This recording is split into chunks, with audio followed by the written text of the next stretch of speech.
Diga comigo assim. Dá só o tom maior.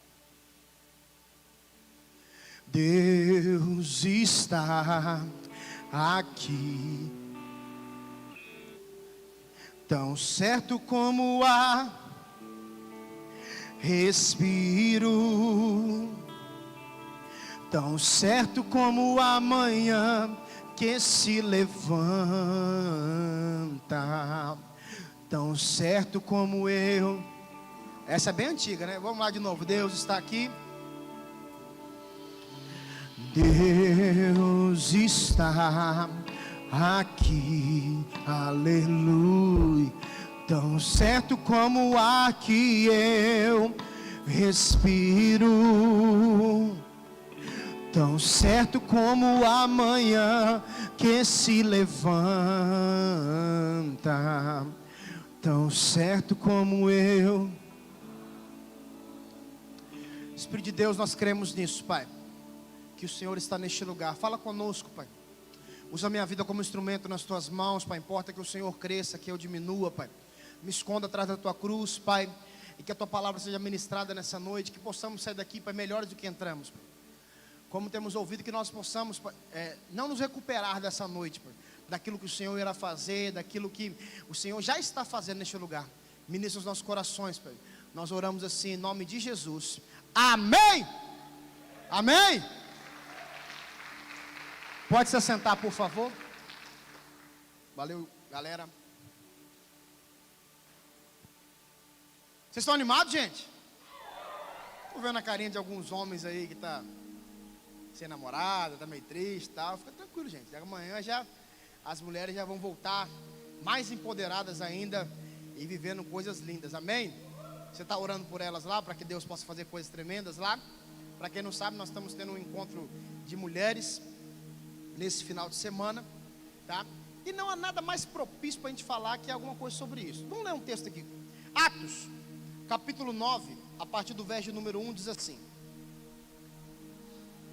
Enquanto isso, Saulo, motivado pela ânsia de matar os discípulos do Senhor, procurou o sumo sacerdote, pediu cartas para as sinagogas em Damasco, solicitando que cooperassem com a prisão de todos os seguidores do caminho.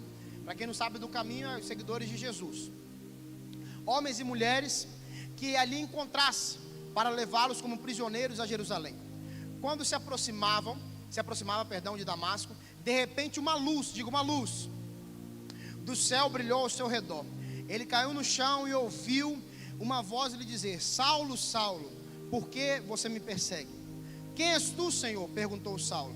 E a voz respondeu: Sou Jesus, a quem você persegue. Agora levante-se e entre na cidade, onde lhe dirão o que fazer. Os homens que estavam com Saulo ficaram calados de espanto, pois ouviam uma voz, mas não viam ninguém. Saulo levantou-se do chão, mas ao abrir os olhos estava cego. Então conduziram pela mão até Damasco. Lá ele permaneceu cego por 3 dias, e não comeu e nem bebeu coisa alguma. Amém? Hoje o tema da nossa ministração é o encontro.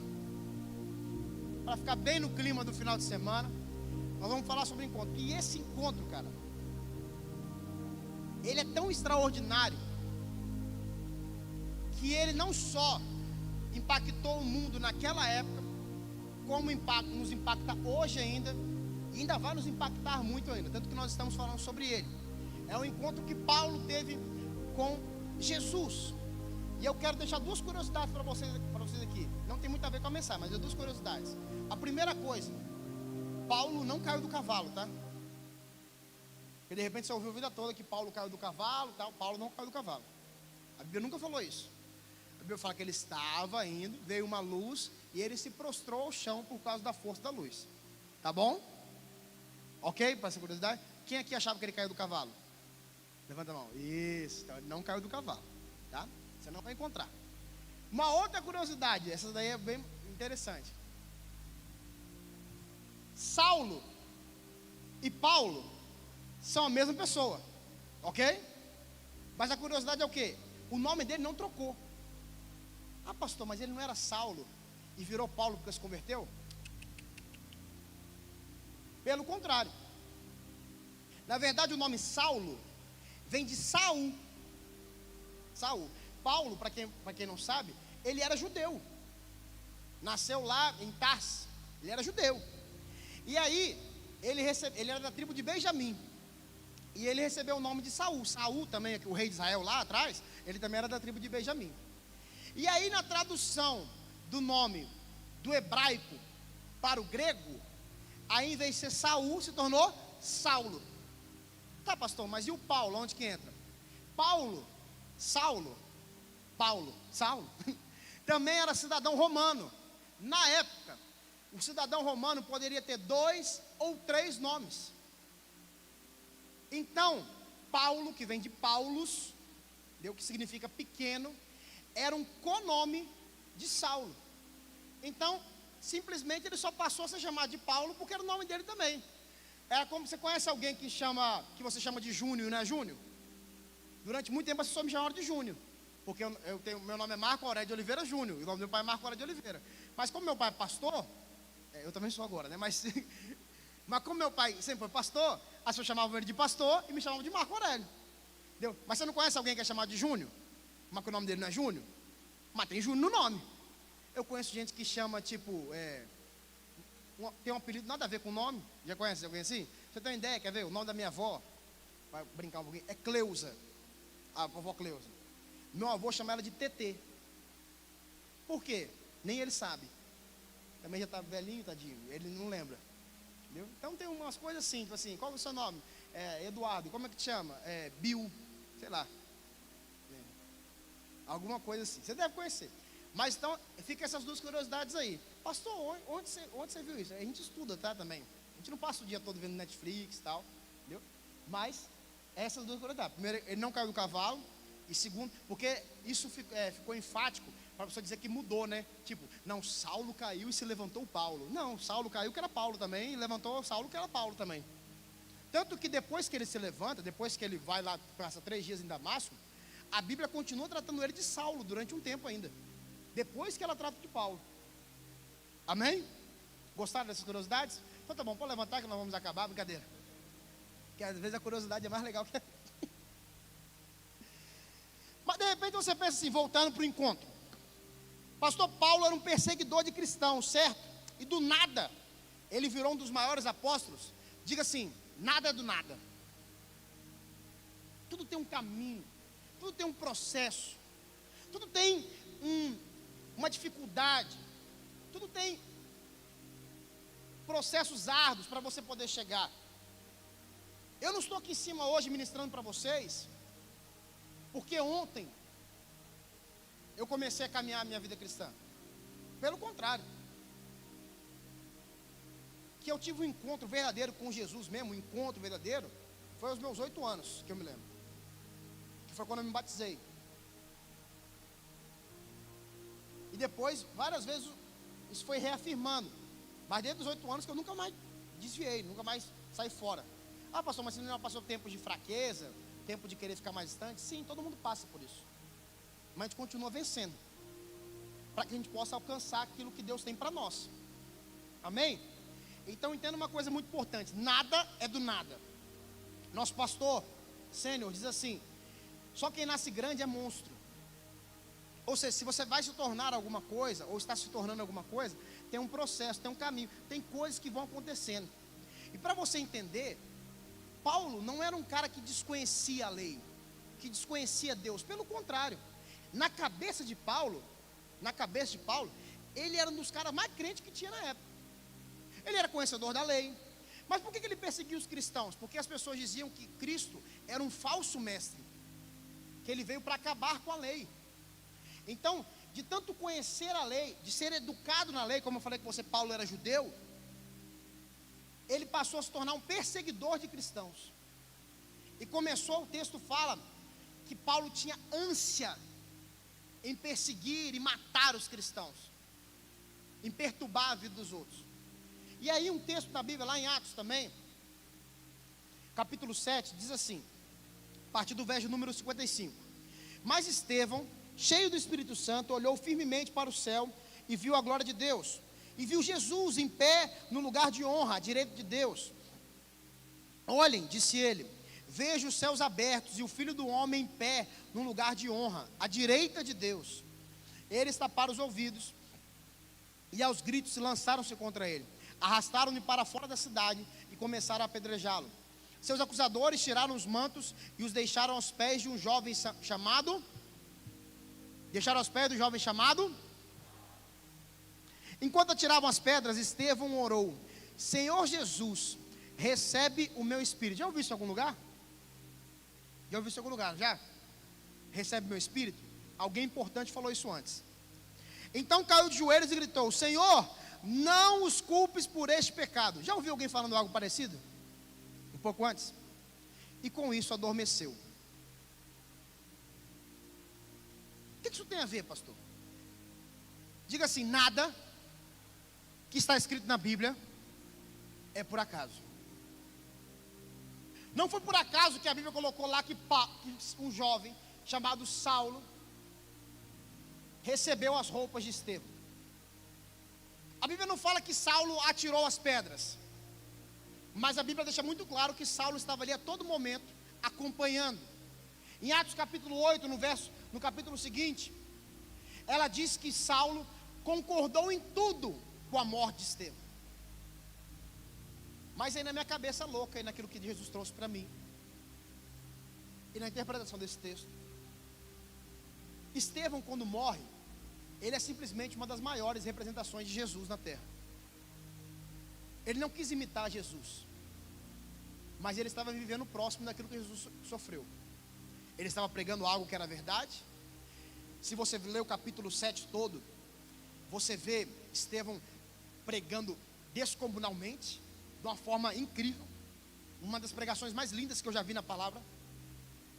Está descrita toda a pregação lá. Depois você pode ler o Atos capítulo 7. E aí no final as pessoas, com raiva daquilo que ele estava falando, que era verdade, eles chamaram ele de blasfemador, mentiroso, e foram apedrejar.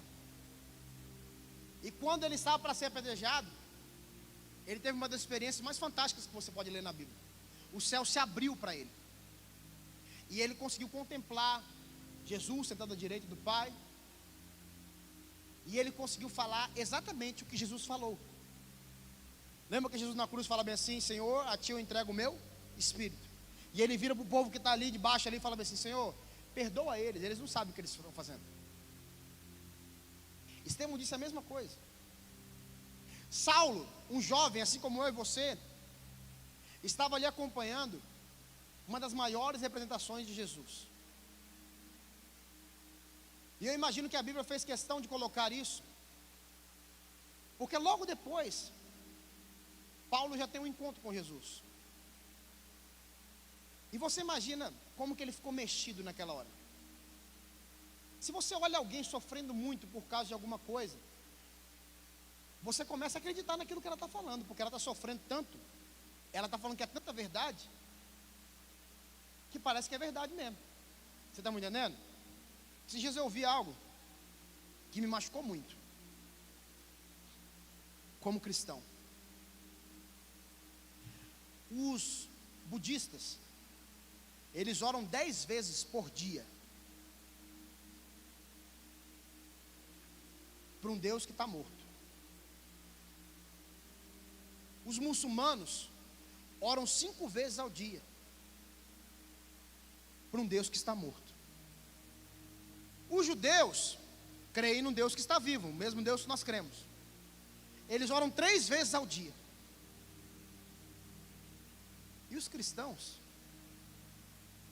em sua grande maioria, não oram nenhuma vez. Nós temos um Deus vivo, um Filho vivo, um Espírito Santo vivo, vivendo dentro de nós. Mas é mais real para nós que Ele está morto do que Ele está vivo. Um budista, um muçulmano, ele sofre tanto pelo Deus que está morto, que as pessoas que olham aquilo acabam achando a verdade. Sabe qual é a religião que mais cresce no mundo? O cristianismo? É? Não. O islamismo. A religião que mais cresce no mundo é o islamismo. Por quê? Porque eles creem na verdade daquilo ali. Por que você está falando isso, pastor? Nós precisamos começar a sofrer, padecer e viver realmente o verdadeiro evangelho. E se importar com as coisas que Deus está querendo fazer e vai fazer através da minha e da sua vida. Chega de preguiça. Quando você tem um verdadeiro encontro com o Senhor, sua vida é totalmente transformada. Vou falar sobre isso mais um pouquinho à frente. Mas não foi do nada. Paulo já era educado na lei. Paulo viu aquilo ali que aconteceu com Estevão. Você imagina Paulo olhando aquilo ali, e a história diz que Paulo foi contemporâneo de Jesus. Como assim, pastor? Ele quando Jesus estava vivo na terra, entendeu? Quando Jesus estava na terra, ele sabia de Jesus, ele já era vivo também. Por que você está falando isso? Já não era daquele. Ele não foi a primeira vez que ele ouviu sobre esse Jesus. Pelo contrário, ele ouvia tanto que ele começou a perseguir aqueles que falavam. Então, para você viver algo extraordinário, pode ser que Deus faça algumas coisas com você. Pode ser que Deus queira podar algumas coisas. Pode ser que Deus queira mudar algumas coisas. Pode ser que Deus precise jogar uma luz em cima de você, para você começar a enxergar aquilo que verdadeiramente você precisa fazer. Eu sei que pode ser uma mensagem que não é muito de glória a Deus, aleluia, amém e tal, e eu não tenho problema em relação a isso. Mas já faz umas 4 semanas que o Senhor está batendo na tecla para eu falar sobre isso. Só que eu não consegui escrever. Eu só conseguia pensar. Tanto que é uma mensagem diferente do que eu normalmente faço. Ela não tem pontos. Ela tem uma linha para poder seguir. Mas por que, pastor, que tem isso? Porque eu entendi que o Senhor, nessa noite, Ele quer proporcionar encontros extraordinários aqui nessa noite. Assim como Ele está proporcionando lá para muitas mulheres encontros lá naquele lugar onde elas estão, hoje é um bom dia para você ter um encontro verdadeiro com Jesus. E eu não estou falando isso para você que é só não crente ou nunca aceitou Jesus. Pelo contrário, para você que já tem uma caminhada com Cristo, de repente você não viveu um encontro realmente verdadeiro com Jesus. Ou você precisa se encontrar com Ele de novo, para você poder reacender aquilo que de repente apagou. Deixa eu falar algo para vocês.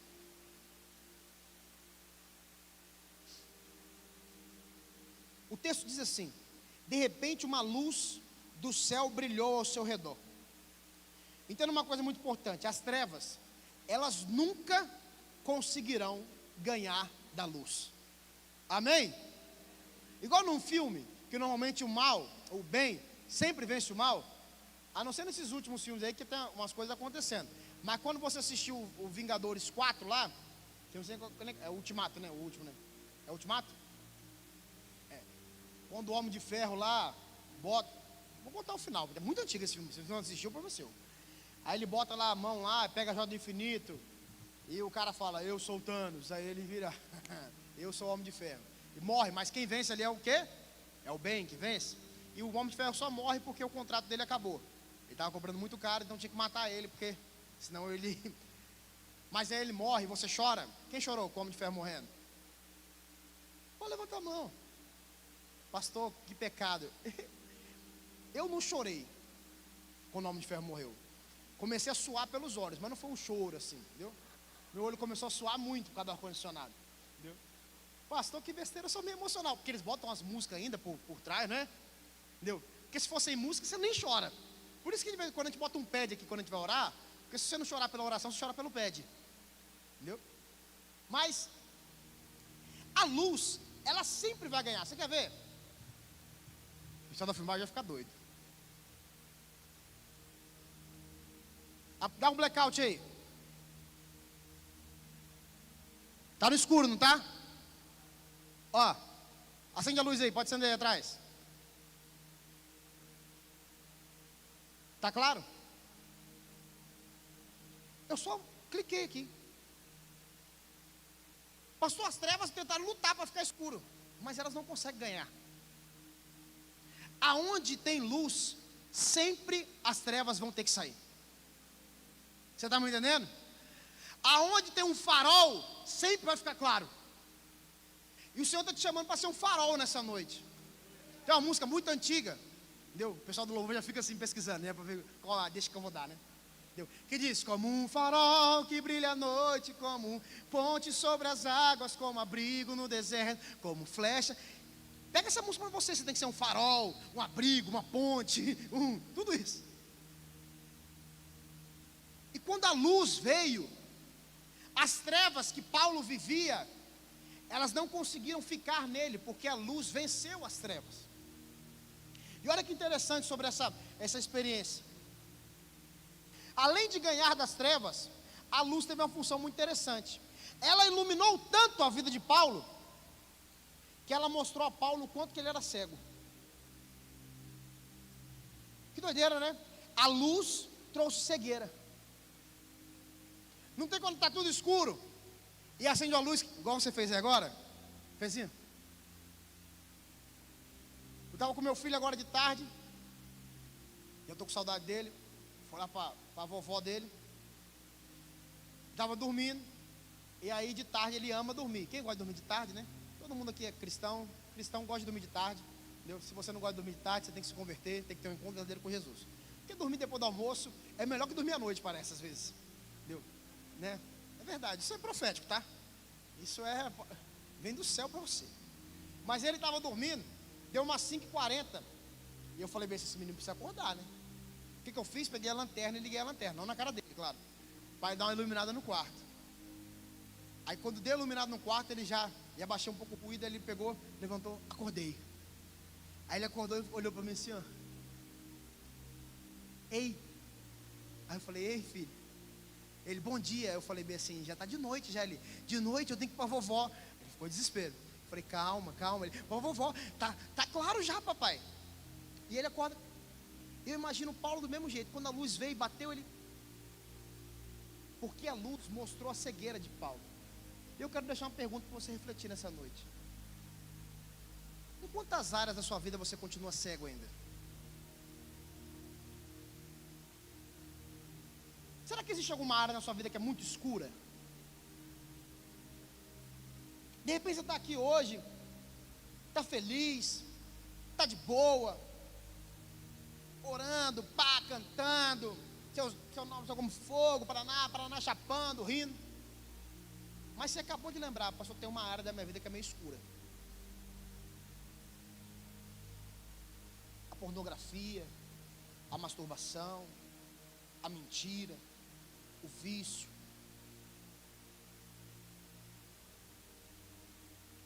A rebeldia, a desobediência. Essa noite é uma boa noite para você começar a iluminar as áreas que estão escuras na sua vida. A palavra de Deus diz que nada ficou oculto diante dos olhos do Senhor. Na versão a mensagem, o texto diz bem assim, que a versão a mensagem é uma paráfrase da Bíblia. A pessoa que vive uma vida cheia de coisa escondida é uma pessoa que não herdará o reino dos céus. Quando você pergunta a alguém assim, e aí, está namorando? Mais ou menos, não existe isso. Quando você pergunta assim, onde você trabalha? A pessoa, trabalho no lugar aí. Ou a pessoa está com vergonha de falar onde trabalha, ou ela trabalha com alguma coisa errada. Quando a pessoa fala que não está namorando, ou ela está com vergonha de falar que está namorando, que normalmente não é isso, porque normalmente quando a pessoa começa a namorar, ela quer mostrar para todo mundo que ela está namorando. Desencalhei, pode ser 15, pode ter 50 anos. A pessoa quer falar para todo mundo, estou namorando. E hoje ainda tem que comprar o quê? Aliança de compromisso, né? Eu vou nos caras aqui da igreja e falo assim, vai começar a namorar não? Tá, aquilo outro. Ele fala assim, eu tenho que comprar aliança ainda. Estou juntando dinheiro. Eu falei, rapaz, isso daí é besteira, pá. Começa a namorar, tal, aquilo outro. Não, mas eu vou esperar. Mas está tão colado, que a aliança é só um... A aliança não vai nem entrar de tão colado que eles estão. Não vai nem conseguir colocar. Mas de repente tem alguma área da sua vida que está escura, cara. As suas finanças, o seu relacionamento com teu pai, com tua mãe, o seu relacionamento com a tua esposa, com teus filhos. Jesus não quer metade da tua vida. Jesus, quando se encontrou com Paulo, ele não falou bem assim, Paulo, termina de resolver suas coisas aí, mata mais alguns cristãos, e depois a gente conversa. Não, é na hora. A palavra de Deus diz, mas a hora vem e agora é. O Senhor está à procura agora, não é amanhã. O Senhor quer iluminar as áreas da sua vida hoje, não amanhã. Não é a partir de segunda-feira. Entenda uma coisa muito importante, quando você diz que você é templo do Espírito Santo, tudo na sua vida tem que ser iluminado pelo Senhor. Sabe por que eu comecei a fazer academia e controlar a minha alimentação? Não é porque eu quero ficar magrinho, fortão, virar bodybuilder, entendeu? entrar em competição de crossfit. Não, pelo contrário. Eu não tenho nenhum desses desejos. Eu entrei porque eu entendi que essa área da minha vida estava escura. A área da saúde. Refrigerante. Abandonei. O açúcar, estou deixando. Excesso de fritura. Academia, estou fazendo. A minha cabeça está, pô, amanhã dá para ir na academia. Ah, pastor, você virou um viciado. Não, porque eu entendi que essa área da minha vida também tem que ser iluminada. Não adianta eu ficar 2, 3 horas por dia lendo a Bíblia, orando, cantando ao Senhor, escrevendo pregações. Se quando eu fizer 40 anos eu vou estar todo estragado. Gordo, estragado, parado. Pastor, isso é gordofobia. Aí, ó, uma coisa que a PL podia tirar. Ó, se eu falasse isso daqui, mas eu sou gordo, eu posso falar de gordo ainda. De repente, quando eu ficar magrão, eu não posso mais falar de gordo. Mas eu entendi. Eu entendi que a área das finanças da minha vida, durante muito tempo, foi uma área escura. Eu nunca fui infiel ao Senhor. Sempre dei meu dízimo, dei minha oferta. Devolvi o dízimo, entreguei minha oferta. Mas eu gastava sem guardar. Era solteiro, não tinha conta nenhuma para pagar. Só pagava a conta de celular. Quem vive essa bênção ainda aí? Levanta a mão. Nem paga a conta de celular ainda aí, ó. Você não sabe a bênção que você está vivendo. Porque do mesmo jeito que as bênçãos do Senhor te perseguem, os boletos também começam depois que você cresce. E quando você fala bem assim, dia 25 do mês, rapaz, não posso gastar mais nada. O gás acaba, o desodorante acaba, o gel acaba, tem que comprar uma água, tem que comprar um troço. A carne que era para durar o mês todo, passou um devorador e comeu a carne toda. Não é assim? E eu aprendi que eu tenho que me controlar. Essa área da minha vida tinha que ser mais iluminada. E eu sempre gostei, nunca gostei de sair para lugar ruim. Principalmente quando está namorando, porque você tem que dar aquele tchan, né? Você tem que mostrar a parada mais séria. Casado também. Mas quando você é casado, a mulher começa a entender mais, porque tem que pagar as contas agora. Mas quando você não é, tem que bancar um Outback, um coco bambu, um Marrai, entendeu? Um terraço Itália. Já contei o negócio do terraço Itália para vocês aqui? Não? Hoje nós estamos em casa, né? Está cedo. Ixi, o tempo acabou. Eu vou falar, porque meu filho está com a minha sogra. Minha mulher está no encontro, tem um lugar nenhum para ir. Os meninos querem me chamar para sair aí depois, tá? Eu vou sair com eles, mas é menino, né? Não é minha mulher. Então, eu vontade de ficar aqui até meia-noite com vocês. Mas não vou ficar não, brincadeira. Mas tem coisas que você precisa dar um grau, não sei nem porque eu entrei nisso. Mal terraço Itália, fazer um parênteses. Primeiro ano de aniversário de casamento, meu e da Gal. A gente morava lá em Araçatuba já. A gente programou tudo, tal, conversou com o pastor Marcelo, pediu folga, Paraná. Falou, pastor, nós vamos lá, tal, nós vamos em São Paulo, capital, né? Araçatuba, São Paulo, são 6 horas. Aí, tal, peguei o golzinho, botei tudo dentro, Paraná, vamos lá. Fora os perrengues que eu passei lá, parei numa blitz com 20 policiais revistando meu carro, achando que eu era bandido. Um Gol preto com a placa de Vila Velha, em São Paulo.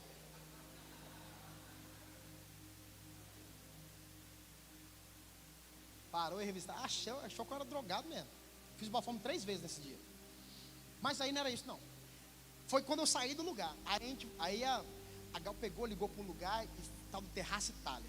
É um restaurante no 42º andar de São Paulo. Aí você não podia ir vestido, tipo assim, desse jeito aqui que eu tô, não. Você tinha que ir esporte fino. Então, tem um blazer e tal, parará. E uma coisa que a gente venceu, porque na época a gente tinha mentalidade pobre, não tem essa mentalidade, em nome de Jesus, é que a primeira coisa que a Gal perguntou foi assim, quanto que dá em média aí um jantar? Aí a pessoa falou, com sobremesa e tal, dá uns R$200. Eu falei, vamos investir pesado. R$200 há 7 anos, né? Vou fazer 7 agora, mas há 7 anos atrás, era mais que R$200 hoje, tá? Aí beleza, chegamos no restaurante. Aí a primeira coisa me impressionou, porque quando eu cheguei no negócio, já veio um cara para pegar meu carro. Eu falei, não, o senhor pode me dar a chave aqui que eu estaciono para o senhor. Aí eu fui ver a fila de carro na frente. Aí eu vi uma Land Rover. Aí daqui a pouco parou uma Lamborghini. Eu eu falei, Senhor. E eu parei o golzinho, abaixei meu som. Estava tocando Thales Roberto. E aí subimos. Aí pegamos um elevador que só ia até o 37º. Eu falei assim, ó, já ficou pobre o negócio, tem que ir de escada. Não, é porque era um elevador exclusivo. Saímos do elevador normal e fomos para o elevador todo enfeitado. Aí como pobre na época, né, vai tirar uma foto no elevador já, no espelho. Chegamos lá, aí já recepcionaram, tá? Já tinha uma mulher num piano bonito lá, tocando uma música que ninguém conhece, mas é clássica. Aí sentamos, chegou a mulher, chegou um cara, vocês querem beber alguma coisa para começar? Nunca bebi na minha vida, mas como queria dar uma dica, dê uma água com gás, por favor. Odeio água com gás. Eu não vi ninguém com refrigerante, nada, todo mundo bebendo vinho ou água com gás. Falei, vinho eu não vou beber, água com gás eu vou beber. Bebi metade só, porque eu não gosto mesmo, só para dizer. Aí chegou umas entradas.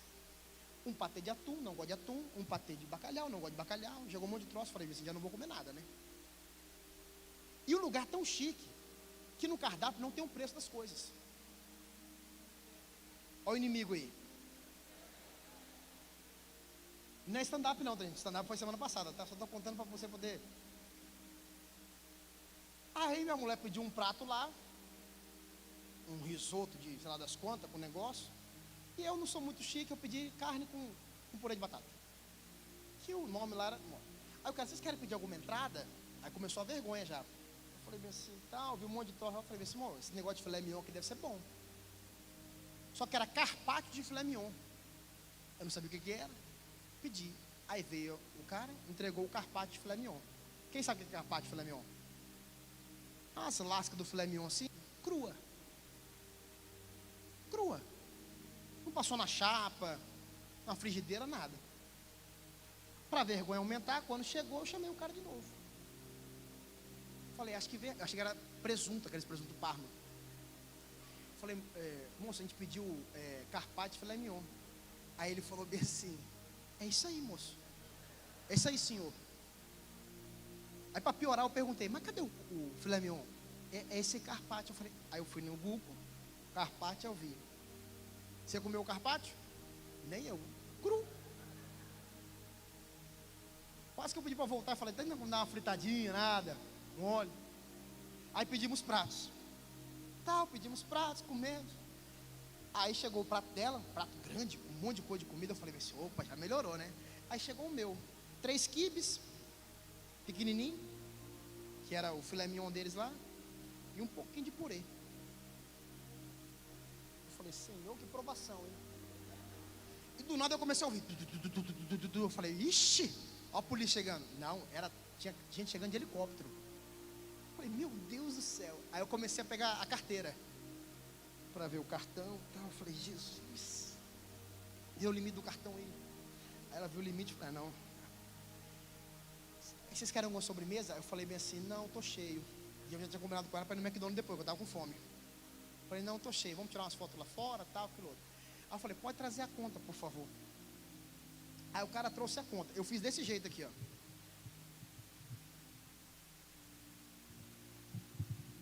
O cara entregou a conta para mim, eu fiz assim.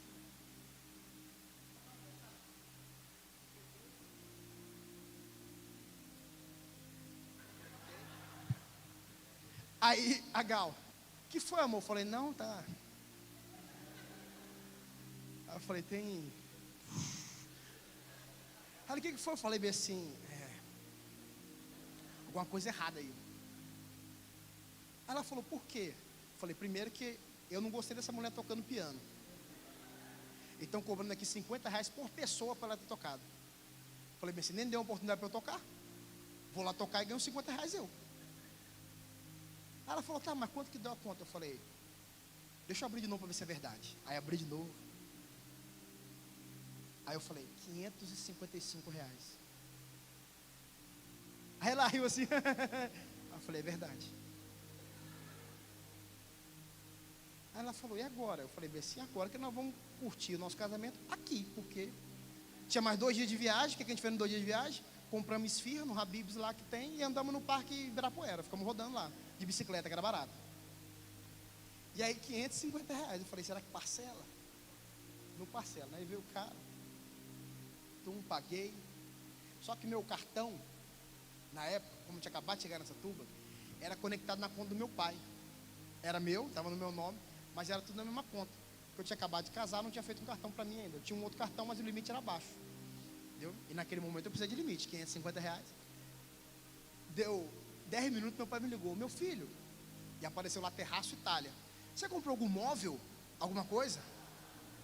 Apareceu uma loja de móveis aqui, Terraço Itália.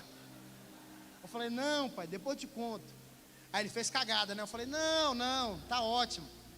A tristeza maior é que eu saí com fome, gente. A experiência foi incrível. Mas o tanto que eu ria quando eu entrava no carro, ria, e a Gal ria da minha cara. A gente foi no McDonald's, estava cheio o McDonald's, voltamos pro hotel, não comemos nada aquela noite, mas ria. O que isso tem a ver com a mensagem? Nada. Na verdade tem. Foi um encontro. Privilegie esses encontros. Mas voltando para a mensagem, que eu gastei quase o tempo todo brincando com vocês. Mas vocês gostaram de ouvir essa história, né? Gostaram? Mas vá um dia no Terraço Itália, vá. Fique o ano todo. Não, eu profetizo que você vai no Terraço Itália, em nome de Jesus, amém? Eu quero voltar lá um dia. Só para tocar o piano, não para comer. Porque se aquela mulher está ganhando R$ 50 por pessoa, aqui tem gente que está lá, aquela mulher ficou rica naquela noite, a mulher que tocava piano. E lá, as músicas feias, clássicas, né? Vamos lá. Outra característica, você esqueceu tudo da mensagem, né? É o encontro da mensagem. Vão brigar comigo depois pra caramba. Um verdadeiro encontro te faz caminhar com Jesus de uma forma ao ponto de um momento Paulo dizer bem assim, 1 Coríntios 11:1 diz assim: sejam meus imitadores, como eu sou imitador de Cristo. Um verdadeiro encontro com Jesus, ele faz com que as pessoas olhem para você e queiram imitar você, porque você imita Cristo. Será que você teria condições hoje de virar para alguém e dizer bem assim: cara, pode me imitar, faz o que eu faço, que eu estou fazendo o que Cristo faz? Discipulado é isso, gente. Discipulado não é o controle sobre a vida de alguém. Discipulado, eu não sei nem se é discipulado do bem ou não, né?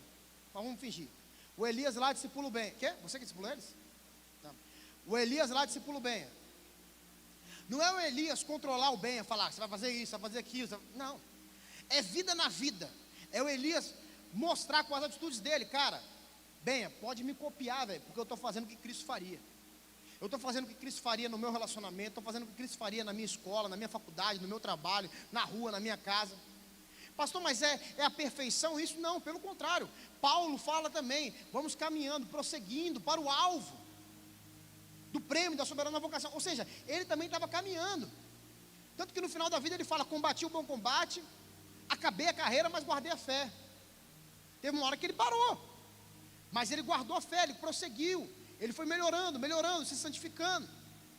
Então, quando você tem um verdadeiro encontro com Jesus, não tem como você dizer que você teve um encontro com Jesus e não ser parecido com Ele.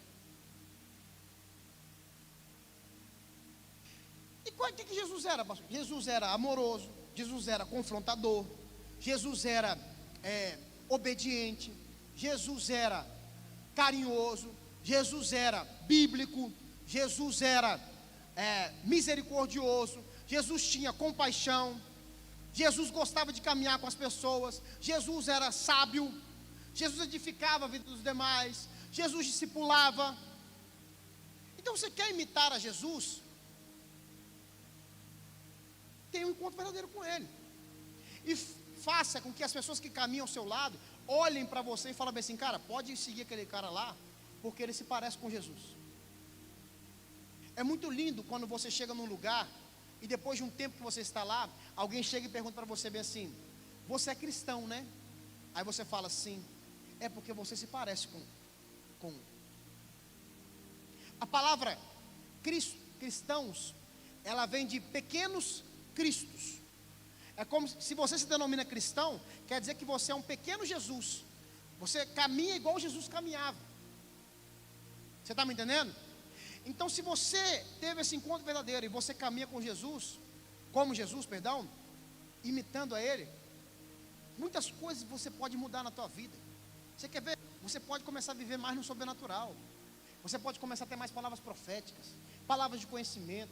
Você pode começar a orar pelas pessoas, as pessoas serem curadas. Você pode começar a pregar a palavra onde você estiver. Você pode ser ousado. Jesus era alguém ousado para a época dele. Muitos esperavam o Messias num palácio, como um rei rico.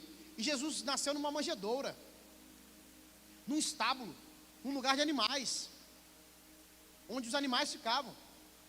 Ele não era a imagem que as pessoas esperavam de um Messias, mas ele próprio dizia: ei, eu sou o Messias, eu sou o Filho do Deus vivo. Vocês viram uma encenação aqui da mulher samaritana com Jesus no especial de Páscoa que a gente fez. E Jesus vira para a mulher e fala assim: ei, eu sou aquele que eles estão falando, eu sou aquele que vocês estão esperando. Jesus sabia quem ele era. Você precisa saber quem você é. Quando você tem um encontro verdadeiro com ele, você começa a imitar ele em todas as áreas da sua vida. Tem um livro muito antigo que diz em seus passos o que Jesus faria. Toda vez que você for fazer alguma coisa, pensa assim: Jesus faria isso que eu estou fazendo? Eu era muito estressado no futebol. Ainda sou um pouco. Mas para quem joga futebol há muitos anos comigo já, acho que é mais antigo jogando futebol comigo aqui, acho que o João, o Fábio. Eu era muito estressado. Eu aproveitava que eu não era pastor, entendeu?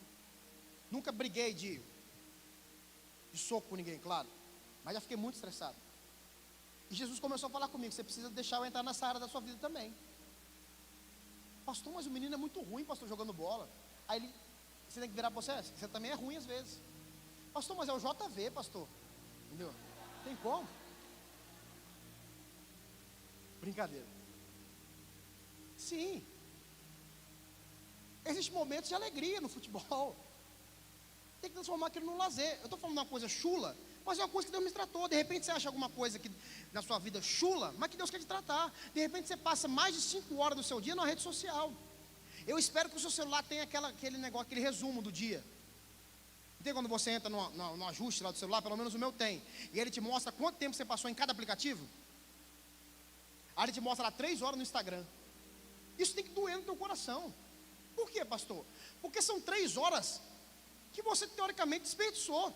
Pastor, mas eu não posso ver Instagram? Instagram? Pode. Mas você não pode ver 1 hora e passar 2 horas com Jesus, não? Pastor, mas eu entro de vez em quando assim. De vez em quando você não pode entrar em contato com Deus, não? De vez em quando você não pode ler a Bíblia, não? O mesmo celular que você pega para entrar no Instagram tem um aplicativo da Bíblia também. Não é que você não tem tempo, é que você não tem prioridades. É diferente. Mas vocês que tiveram um encontro verdadeiro com Cristo, ou tiveram, vou ter hoje em nome de Jesus, você vai passar a ser um imitador de Cristo. E você vai poder virar para alguém e falar bem assim: cara, me imita. Não porque eu sou bom, ele é bom, mas eu estou imitando aquele que é bom. Eu estou seguindo aquele que é bom. As minhas atitudes refletem aquilo que Jesus faz. Pastor, mas nós vamos errar. Vamos, eu erro, você erra, nós somos imperfeitos. Mas nós devemos buscar a santificação todos os dias. Buscar melhorar todos os dias. Se tem uma área na sua vida que é muito cagada, essa área tem que ser consertada, em nome de Jesus, para que você possa ser exemplo naquela área para alguém. Sabe, as pessoas são muito mais tocadas, muitas vezes com testemunhos, de alguém que vivia uma coisa muito, muito ruim, e foi totalmente transformada. Um vício em alguma droga, um vício em pornografia, em masturbação, em mentira, em várias coisas. E aí essa pessoa é liberta, é transformada, e ela usa do testemunho dela para transformar outras vidas. Você está me entendendo? Amém? Eu tinha um relacionamento péssimo com meu pai. Não por causa do meu pai, por causa de mim.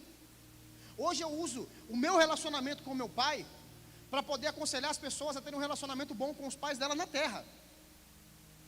Porque hoje o maior impedimento, eu já falei isso daqui, mas o maior impedimento para as pessoas terem um relacionamento bom com o pai que está no céu, é o relacionamento ruim que as pessoas têm com o pai na terra.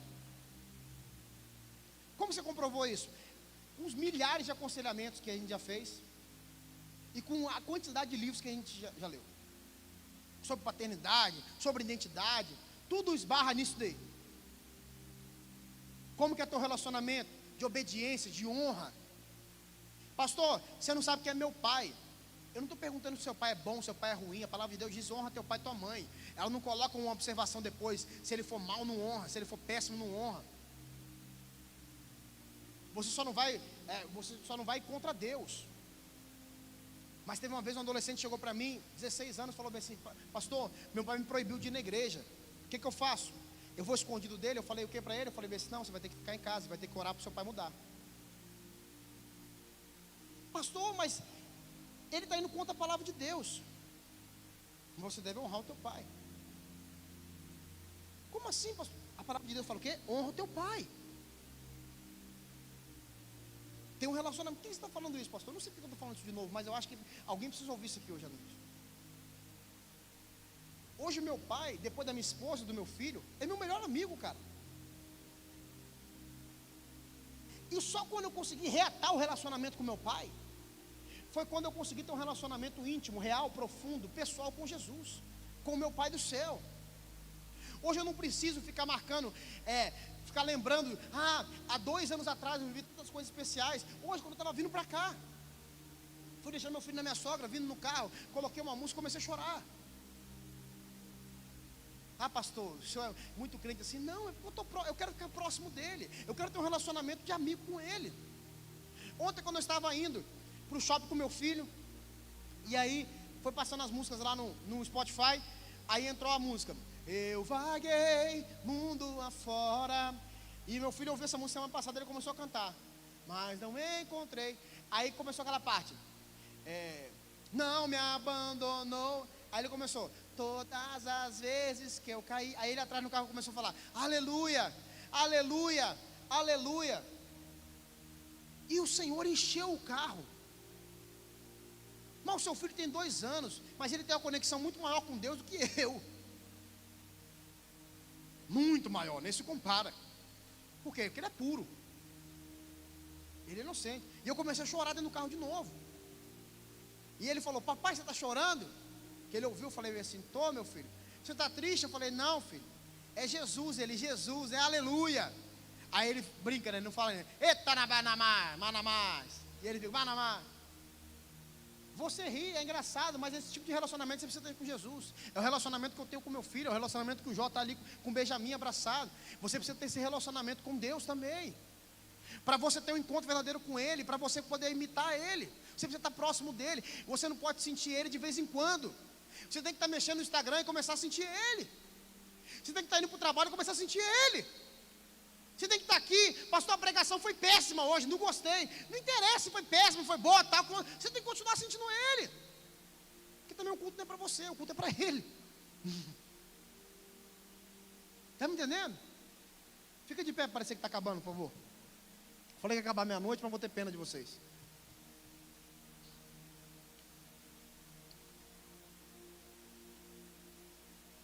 Como nós dissemos no início, o impacto do encontro que Paulo teve lá atrás, o impacto naquela época foi enorme, e é enorme hoje. Eu não sei se você sabe, mas Paulo é aquele que tem mais livros escritos na Bíblia. São 13 cartas, podendo ser 14, porque alguns historiadores e teólogos dizem que Hebreus foi escrito por Paulo também, mas a Bíblia não relata nem a história quem escreveu o livro de Hebreus, a carta aos Hebreus. Mas dizem que pode ter sido ele pela forma de escrever. Mas, mesmo assim, são 13 livros da Bíblia que foram escritos por Paulo. Alguém que perseguiu os cristãos, alguém que Deus mudou a história. Pastor, mas eu nem persigo os cristãos. Mas de repente você está tão apático, tão indiferente ao que Jesus está fazendo, que você não persegue os cristãos, mas você está lutando contra eles, sem saber. Porque está deixando de viver aquilo que Deus tem para você. Essa é uma ótima noite. Uma ótima noite.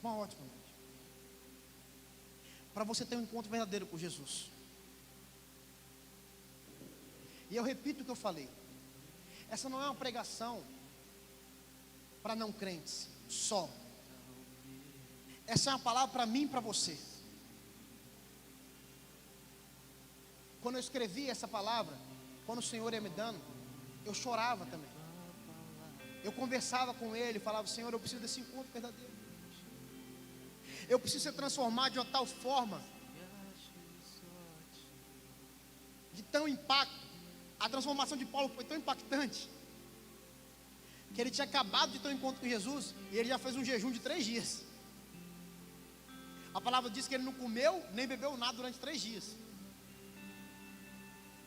Ele já se preparou para aquilo que ele ia viver, porque a palavra continua dizendo, cronologicamente falando, que depois que Ananias chega e ora por ele, e volta a visão dele, ele já começa a pregar. Ele já começa a falar de Jesus para as outras pessoas. Ele já começa a ser um instrumento do Senhor. Ah, mas Paulo tinha que esperar, pastor, uns 10 dias pelo menos. Não, o Senhor estava chamando ele para aquela hora. Entenda uma coisa muito importante: quando o Senhor fala para você fazer algo, Ele não está falando para você fazer algo depois, está falando para você fazer naquela hora. Se o Senhor está falando com você hoje, tenha um encontro verdadeiro comigo. E na sua cabeça está bem assim: pastor, mas eu já aceitei Jesus. Pastor, eu já estou na igreja. Pastor, eu já faço isso. Pastor, eu já faço aquilo. Se o Senhor está falando que você tem um encontro verdadeiro com Ele, se lança aqui e deixa Ele ministrar o teu coração. Ele quer aprimorar o relacionamento com você. Ele quer fazer de você um Paulo para esse tempo, uma pessoa ousada, uma pessoa que ao final da vida, eu não sei se, eu espero que Jesus volte antes de eu morrer, mas se por acaso eu viver mais 70 anos e estiver próximo da morte, eu quero também falar, assim como Paulo falou: eu combati um bom combate, eu acabei a minha carreira, mas eu guardei a minha fé. Pela segunda vez, na semana retrasada, eu li aquele livro Heróis da Fé, de novo. Aquele que a gente fez uma série de mensagens aqui. Por que você leu de novo, pastor? Porque é sempre importante ler aquele livro, para você ser inspirado, para você entender. E eu vi a história de um homem que onde muito tempo pregou na China, que ele tinha 84 anos, se não me falha a memória, e ele ficou cego. Eu falei: caramba, agora acabou, né? Eu achei até que ia pular para o próximo personagem. Ele ficou cego, cego e com dificuldade de andar. Ele pregou mais 5 anos a palavra. No dia que ele morreu, ele pregou à noite. A pregação foi tão intensa que ele chegou no lugar onde ele estava e já dormiu. E aí não acordou mais. Mas ele terminou a vida dele, a última noite da vida dele, pregando a palavra. Eu já falei para o Senhor: Senhor, se o Senhor quiser me levar, que eu possa viver intensamente os últimos dias da minha vida. E quando que eu sei que vai ser o último dia da minha vida? Eu não sei, por isso mesmo. Por isso que nós devemos viver a cada instante como se fosse o último dia. Não que você vai morrer, mas você não sabe, Jesus vai voltar agora de repente. Se Jesus voltar agora, ou se você morrer, será que na tua cabeça, claro que você não vai conseguir pensar que você vai estar morto, mas será que as pessoas vão falar assim: ah, ele deve estar arrependido, porque ele podia ter feito isso, isso, aquilo, outro. Sabe, se hoje eu sair daqui, não vai acontecer isso em nome de Jesus, mas se o Senhor me levar, eu não estou magoado com a minha esposa, pelo contrário. Eu perdi as contas de quanto eu disse eu te amo para ela, desde que ela saiu na sexta-feira daqui. Pastor, mas você já tem tempo de casado, vocês ficam nessa melação ainda? Não. É porque quanto mais tempo eu estou com aquela mulher, mais eu entendo o quanto eu sou privilegiado por Deus ter separado ela para estar comigo. Mais eu amo a vida dela. E eu estou falando isso, ela não está aqui. Não estou falando para fazer graça com ela. Ela não está nem assistindo também, está lá no encontro. Mas a mesma coisa tem que ser com Jesus também. Eu preciso hoje dormir e falar bem assim: Jesus, obrigado por esse dia. Nós passamos um dia tão próximo. Se eu não acordar amanhã, eu não vou me arrepender de nada, porque eu vivi tão próximo, tão junto com o Senhor. Eu tive um encontro tão verdadeiro com o Senhor. Você precisa chorar mais com Ele. Quando a gente chora com Ele, não é de tristeza, é de emoção, é de unção, é de presença. Quando esses meninos estavam aqui e canta Só o teu nome é doce como mel. Só o teu nome é doce como mel. Seus olhos são como fogo. Por que muitas vezes quando eu estou ministrando louvor aqui eu começo a chorar?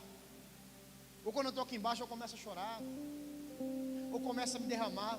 Não é para mostrar para ninguém, pelo contrário, eu não estou preocupado com o que as pessoas vão pensar de mim nesse sentido. Mas eu já estou imaginando como vai ser meu encontro pessoal com Ele. Mas enquanto eu não me encontro pessoalmente com Ele, eu posso me encontrar todos os dias com Ele. Que loucura, né? De forma espiritual. Eu posso deixar Ele mudar a minha vida. Eu posso deixar Ele ser o meu Pai. Eu posso deixar a luz dEle invadir a minha vida. E eu começar a ser um farol para outras vidas.